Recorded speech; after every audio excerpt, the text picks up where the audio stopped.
Inulan ang ilang lugar sa bayan ng Malidegaw sa Special Geographical Area, Bangsamoro, Autonomous Region of Muslim Mindanao sa mga nakalipas na araw. Sa barangay Fort Pikit, kita sa video ng isang residente na abot tuhod ang baha sa kanilang lugar.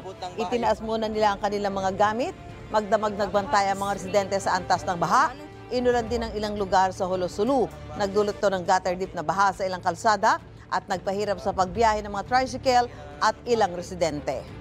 Sa Mandaue, Cebu, apektado ang isang lamay dahil sa baha. Tulong-tulong ang magkakamag-anak sa pagbuhat sa kabaog sa gitna ng baha para mailipat ito sa mas mataas na lugar. Sa Cebu City, umapaw ang sapa sa barangay Pahina Central dahil din sa malakas na ulan. Pansamantalang lumikas sa mga residente sa gym ng barangay. Nagka-landslide naman sa ilang highway at bahay. Walang naiulat na nasaktan. Ayon sa Pag-asa, ang pagulan sa ilang lugar sa Visayas at Mindanao ay dulot ng localized thunderstorm.